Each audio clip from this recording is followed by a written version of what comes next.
Puebla Municipal School, March 2004. The morning sun streamed through the dusty windows of the classroom as Sarah, the history teacher, opened her textbook to the chapter on ancient civilizations. It started as an ordinary Tuesday, just like any other. 23 children sat at their desks. Some were paying close attention. Others were busy doodling in their notebooks. But at exactly 9:47 a.m., the atmosphere of the room shifted forever. Sarah had begun explaining the Aztec rituals performed at the Templo Mayor.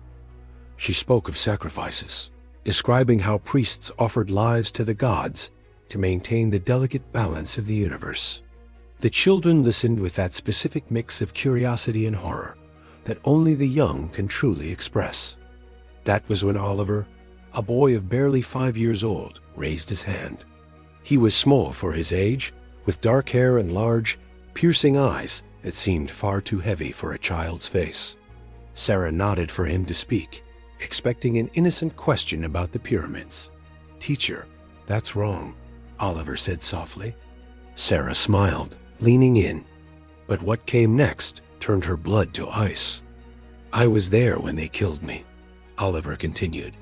"The knife wasn't made of gold. It was made of black stone, and it hurt much more than you say." A heavy, suffocating silence swallowed the classroom. 22 children stopped drawing. Sarah felt a violent shiver race up her spine. Oliver went on with the terrifying casualness of someone describing what they had for breakfast. "They held my arms and my legs down. The heart makes a sound when it comes out of the chest. Like a wet bird flapping its wings." Panic set in. Sarah immediately called the administration. What began as a simple history lesson was about to transform into the most disturbing investigation into reincarnation ever documented. This is the story of Oliver, a story that will challenge everything you believe about life, death, and the veil that exists in between. You are about to hear accounts that made seasoned archaeologists question their entire careers, evidence that forced skeptics to admit the impossible. Brace yourself, because this isn't just a story about a boy with a vivid imagination. This is a story about how the past can claw its way back to teach us truths we would rather not know. The family was completely ordinary. Jack worked as a mechanic in a downtown Puebla shop. Emily took care of the home and their 2 children, 8-year-old Lily and little Oliver. They lived a quiet, simple life in the San Manuel neighborhood, just 20 minutes from the school. No secrets, no mysteries, until Oliver began to speak. It wasn't the normal babble of a 5-year-old. Oliver began using words his parents had never heard, sounds that felt ancestral, guttural, filled with consonants that seemed impossible for a child's throat to produce. When Jack asked what they meant, Oliver's response was chillingly calm. "It's how we talked in the Great Temple, Dad." Emily tried to convince herself it was just a phase. Children have wild imaginations. They invent languages and build fantasy worlds. But Oliver's words didn't sound invented. They sounded ancient, as if they were being dragged from a deep, dark well of time. The nightmares began 3 days after the incident at school. Oliver would wake up at 3 a.m., drenched in sweat, screaming in that strange, forgotten tongue. When Emily tried to comfort him, he would sob and repeat the same haunting phrase. "Mom, my chest hurts where they cut me." But Emily noticed something even more unsettling. Oliver didn't wake up confused like most children after a bad dream. He woke up lucid, fully conscious, as if he had actually been somewhere else and was dragged back against his will. Jack decided to record one of those nights. The recording lasted only 47 seconds, but it changed everything. In the audio, Oliver's voice is clear, but the language isn't Spanish or English. It is pure Nahuatl, a dialect that experts later confirmed hadn't been spoken in that specific form for centuries. The recording eventually reached Dr. Eduardo Matas Moctezuma, Mexico's most respected archaeologist and a leading authority on Aztec history. When he heard those 47 seconds, his reaction was instantaneous. He needed to meet this boy. That child is speaking classical Nahuatl from the late post-classic period, the doctor told Jack over the phone, his voice trembling. It is impossible for him to have learned this anywhere. That dialect has been dead for 500 years. On April 15th, 2004, the family traveled to Mexico City. Their destination, the National Museum of Anthropology. Dr. Matas had prepared a test. He would lead Oliver through the Aztec halls without saying a word. He would simply watch. What happened that day changed the lives of everyone in that room. Oliver walked into the museum holding his mother's hand. It was his first time in the capital, his first time ever seeing real pre-Hispanic artifacts.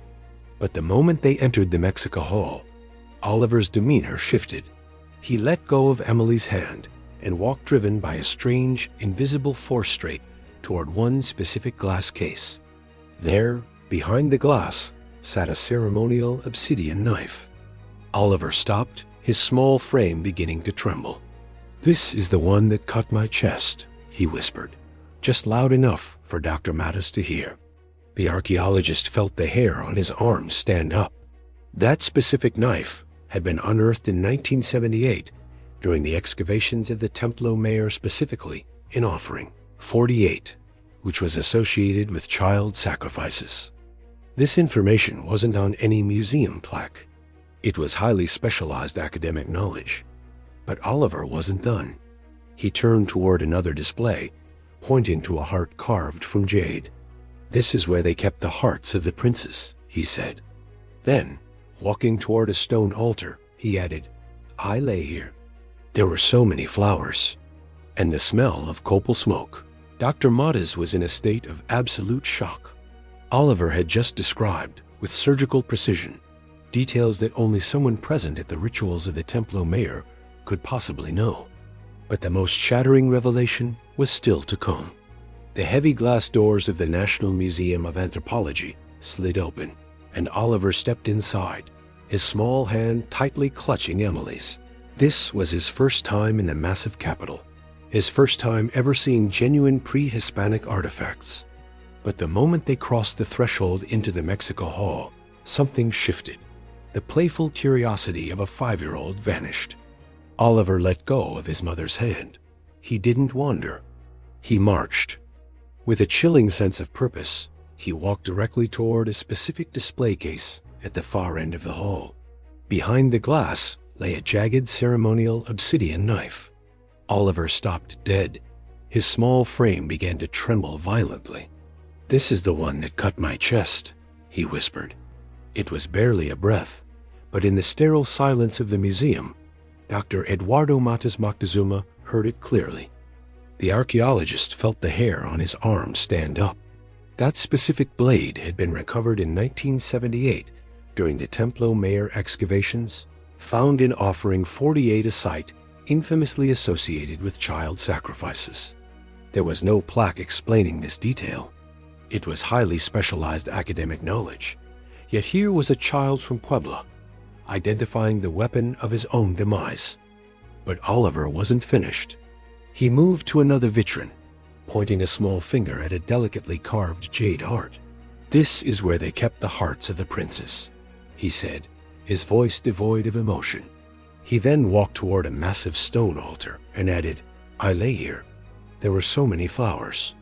And the thick smell of copal smoke. Dr. Matas was in a state of absolute scientific shock. The boy was describing rituals with a precision that defied every logical explanation. For the next 3 days, Dr. Matas couldn't sleep. He paced his study, surrounded by stacks of excavation journals, searching for a flaw in the story, a reason to call it a hoax. He found nothing. On the 4th day, he made a decision that would either crown his career or destroy it. He would take Oliver to the very heart of ancient Tenochtitlan, to the ruins where the great temple once stood. "I need to see what happens when he stands on the exact ground where he says his life ended," he told Jack. "If these memories are real, that soil will wake them up." On April 22, 2004, under a clear, hauntingly blue sky, the family arrived in Mexico City. During the 2-hour drive from Puebla, Oliver had been eerily silent. He stared out the window with an expression no 5-year-old should possess, the weary, heavy gaze of an old man returning home after a long forced exile. As they entered the historic center, the extraordinary began. Oliver, who had never navigated these streets, began to lead the way. Without a map, without a glance at a GPS, he guided the group through the narrow colonial alleys as if he had walked them every day of his life. "This way," he said with terrifying certainty, pointing toward a side street. "The temple is close. I can feel the weight of the stones." Emily snapped photos, her hands shaking, not fully grasping the magnitude of what she was documenting. Jack walked in a daze, caught between fatherly worry and total awe. When they finally reached the ruins of the Templo Mayor, Oliver stopped. His eyes pooled with tears. He dropped to his knees, not in a tantrum, but in a primitive, profound grief. "I'm home," he whispered in English. Then, switching to that guttural, ancient Nahuatl, he added a phrase that Dr. Matus would later translate with a trembling voice. "I have returned to fulfill the promise." Oliver leaned down and kissed the earth with a reverence that chilled everyone watching. He wasn't a toddler anymore. He was a warrior returning from a 500-year journey. Dr. Matus knew then that he was witnessing something that would break the foundations of modern science. And this was only the first day. By Sunday, the sky turned gray and overcast. Dr. Matus had secured special permits from the National Institute of Anthropology and History, allowing Oliver to explore the restricted zones of the ruins. He expected the boy to be overwhelmed. Instead, the boy became the teacher. Oliver walked straight toward a section of the temple that had been sealed off since 1987 due to a lack of funding. He stopped in front of a stone wall that looked like a solid, impenetrable mass of rock and said something that made the doctor's heart skip a beat. "The secret entrance is here, behind this stone with the carved serpent." Dr. Matas adjusted his glasses and leaned in. There was indeed a serpent, barely visible, worn down by centuries of rain and wind. But his official blueprints showed nothing but solid rock behind it. "Oliver, how can you possibly know there's something behind this?" the archaeologist asked, his scientific composure crumbling. "Because this is where we entered to see the priest Tlacael before the ceremony," the boy replied casually. "He would explain to me why I had to die." Dr. Matas felt the world tilt. Tlacael was a real historical figure, a high priest of the great temple, but his name didn't appear in any children's books or general school curriculums. It was a name buried in colonial chronicles and academic archives. Oliver was no longer just remembering a death. He was revealing a map to a world that was supposed to be lost forever. And the wall in front of them was about to give up its secrets. "Oliver, how can you possibly know what's behind this wall?" Dr. Matas asked, his voice trembling as he tried to maintain some semblance of scientific detachment. "Because this is where we walked to see the priest Tlacael before the ceremony," the boy replied, looking up at the massive stones. "He would sit with me and explain why it was my time to go, why I had to die." Dr. Matas felt the ground shift beneath his feet. Tlacael was a real figure from the inner circles of the Aztec priesthood, but his name didn't appear in school books. It was a fragment of specialized academic history, buried in dusty colonial chronicles that only a handful of experts in the world ever touched. The following morning, under a gray, somber Monday sky, the heavy machinery arrived. Using ground-penetrating radar, GPR, the technicians confirmed the impossible. There was indeed a hollow cavity behind the wall, exactly 2.3 meters deep. The first shovel removed centuries of packed earth. The second revealed the corner of a carved stone. The third hit the entrance of a passage that officially did not exist. At 4:47 p.m., after 6 hours of agonizingly careful work, the team broke through. They opened a tunnel that had not been touched by a human hand in over 500 years.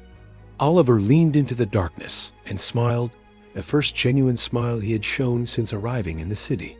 "Now you can see my secret library," he said. He began to descend the stone steps with a natural grace, as if he were born to walk in that darkness. But the real shock was just beginning. The tunnel spiraled downward for 12 meters into the earth. The walls were covered in intricate hieroglyphics that Dr. Matus, in his 30-year career, had never seen before. Oliver navigated the gloom as if he held a perfect mental map. "Watch out for the broken step," he warned, pointing to loose stones that were indeed fractured and dangerous. "This is where we kept the sacred codices, and over there. That's the room where I used to sleep when I was scared." The team followed with flashlights and cameras, documenting every inch. At 11:30 p.m., they decided to camp inside the tunnel to protect the find. Oliver fell asleep on a blanket, but his mind stayed awake. For 2 hours and 17 minutes, he held a full conversation in classical Nahuatl. Dr. Matus recorded everything on professional digital equipment. But the most disturbing part wasn't the language. It was that Oliver seemed to be talking to someone else. In the recording, you can hear Oliver's high-pitched voice asking questions and pausing for answers. At first, the team thought he was just dreaming. Then they ran the audio through specialized frequency filters. At 2:15 a.m., Oliver's voice said in Nahuatl, "Why did it have to be me, Tlakail? I was so small." There was an 8-second silence. Then the boy whispered, "I understand. The gods needed a pure heart." When the sound technician boosted the volume to the maximum, the room went cold. In that 8-second gap, there was a second voice. An adult male voice, ancient and resonant, speaking in the same dead dialect. "Your heart was the most precious, little prince. That is why the gods chose you." 47 minutes of impossible dialogue. A conversation between a 21st century boy and a voice from the 15th century, revealing intimate details of rituals and daily life in Tenochtitlan that existed in no historical record. By 6:30 a.m. Tuesday, Oliver woke with a terrifying mental clarity. He no longer looked like a confused child. He looked like a general with a mission. He walked over to Dr. Matus and handed him a drawing he had made during the night, a detailed map of the tunnels with precise measurements and Aztec symbols. In the center, he had marked an X with the word treasure written in Nahuatl. "Here is my real secret," Oliver said, pointing to the mark. 12 meters north from the Jaguar Stone, 4 meters down. "I hid the most important thing there before I died." Dr. Matus studied the sketch.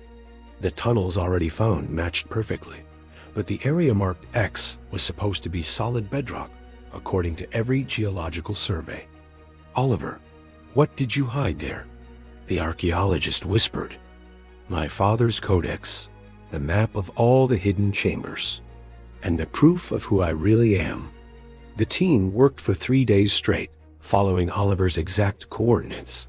12 meters north, 4 meters deep. They began digging in an area that had been ignored for over a century. They were digging into the unknown, and something was waiting for them. The excavation was grueling. On the first day, the team found only scattered fragments of pottery. On the second, they unearthed delicate remains of preserved ancient textiles. But on the third day, at exactly 4.2 meters deep, a worker's shovel struck something solid with a heavy metallic ring. It was a stone slab, perfectly carved and sealed with a lime mortar that had acted as a time capsule, preserving the interior for 5 centuries. When they finally pried it open, the air in the tunnel seemed to vibrate. Inside lay an intact codex pages of bark paper covered in vivid hieroglyphics. It told the story of a child prince sacrificed to the god Huitzilopochtli. The prince's name was Itzamna. According to the text, he had promised to return to protect his people's secrets. The codex even included a self-portrait. The painted face was an impossible, haunting mirror image of Oliver. But that wasn't the most shocking discovery. Deep within the codex were pages detailing the prince's final days. They described a deep bond between the boy and a young priest named Tlakail, the man chosen to perform the sacrifice. The text recounted intimate conversations filled with affection, respect, and a bone-deep sadness. Dr. Matas began to translate a particularly moving passage, his voice cracking. "Tlacael weeps with me every night. He tells me the gods could choose another, but I explain that my father, the emperor, has already decided. My heart must feed the sun, so it does not die. It is my honor and my destiny." As he read those lines, Dr. Matas felt a sudden, sharp pressure in his chest, an inexplicable weight he couldn't shake. Oliver, who had been quietly playing with stones a few feet away, stood up. He walked over and looked the 67-year-old archaeologist directly in the eyes, with a serenity that made the room go cold. "You are Tlacael," the boy said. "That's why you cried when you cut my heart out. That's why you were never truly happy afterward." The world seemed to stop for Dr. Eduardo Matas Moctezuma.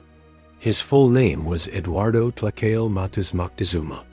Tlacael was his middle name, given to him in honor of his great-grandfather, who family tradition claimed was a descendant of pre-Hispanic nobility. It was private family history. It didn't appear in any public record, biography, or government document. There was no way zero that Oliver could have known. "Little prince," the archaeologist whispered, tears streaming down his face. Do you forgive me?" Oliver stepped forward and hugged the old man. It was the reunion of two souls that had waited 500 years to find each other again. "I forgave you a long time ago, Tlacael. That's why I came back to tell you that you did your duty and the gods were satisfied with me." The embrace lasted exactly 3 minutes and 42 seconds. It was captured by the team's cameras, a 5-year-old child comforting a world-renowned scientist, as if he were the elder in the relationship. But the codex held one more revelation about why Oliver had returned. The final pages contained what archaeologists now consider the most important find in modern history. A prophecy written by Prince Itzamna himself days before his death. "When the temples are dust and the great city is buried under foreign stones, my spirit will return in the body of a child. He will know the sacred words and guide the new priests to the chambers only I know. He will protect the knowledge the invaders must not find." Oliver nodded as the translation was read aloud, as if recognizing his own handwriting from another lifetime. "There are 7 more chambers," the boy said with a chilling confidence. "In each one, I hid different secrets. Maps of the whole empire, books on medicine, and texts about the stars that you don't understand yet." Over the next 5 days, Oliver led the team to specific coordinates with surgical accuracy. The results were staggering.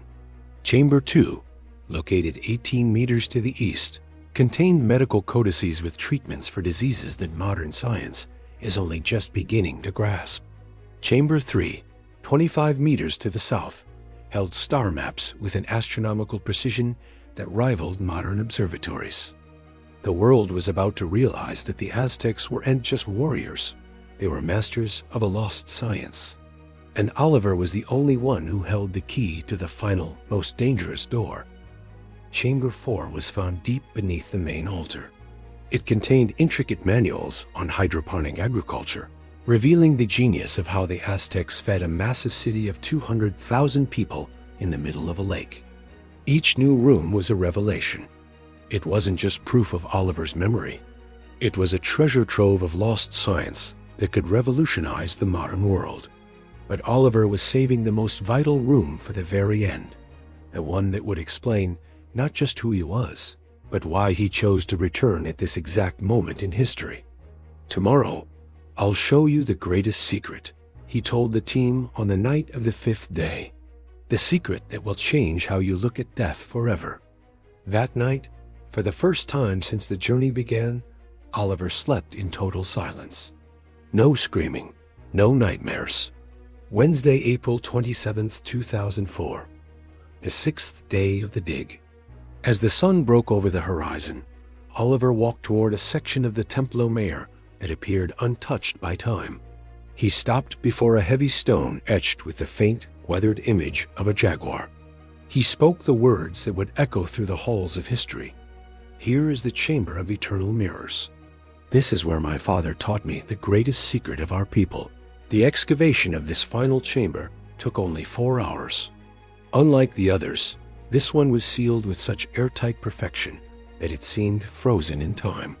When the seal finally broke, the air that rushed out carried the fresh, sweet scent of copal incense, as if it had been lit only yesterday. Inside, they found the impossible. A circle of highly polished obsidian mirrors stood around a central stone stela. The inscriptions on that stela were unlike anything ever found in Mesoamerica. It was a complete treatise on the nature of the soul, the mechanics of reincarnation, and the cycles of life and death. As Dr. Matas translated the text word by word, the truth emerged. The Aztecs didn't just believe in the afterlife. They had developed specific spiritual methods for souls to return with their memories intact. Prince Itzamna had been the first subject of this ancient spiritual science. My soul promised to return when the sacred knowledge was in danger of being lost forever, the doctor read aloud. His voice hushed. I will return in the body of a child to teach the new guardians what must not die. Oliver listened to the translation and smiled with a deep, radiant peace. I've kept my promise, he said softly. Now Dr. Takeo can protect the secrets. I can just be a boy again. From that day on, something changed. The ancient memories began to fade from Oliver's mind, gradually replaced by toys, games, and the normal worries of a 5-year-old. But he left behind a legacy that continues to shake the world. 7 chambers filled with knowledge are currently rewriting everything we thought we knew about history. Dr. Matas, now the director of the Itzamna Codex Project, has spent the last 20 years studying these texts. His work has revolutionized fields as diverse as herbal medicine, ancient astronomy, and sustainable urban farming. Today, Oliver is 25 years old. He lives a quiet, normal life back in Puebla, working as an engineer and raising a family of his own. But every year, on April 22nd, he returns to the Templo Mayor for a private visit. He says he just feels the need to make sure everything is still well protected. It makes you wonder, how many children like Oliver are walking among us? How many ancestral memories are simply waiting for the right moment to wake up? And how many lost secrets are buried just beneath our feet, waiting to change our understanding of humanity? The next time you hear a child tell an impossible story, perhaps you should lean in and listen. Because as we learned from Oliver, some memories are far too precise to be just imagination.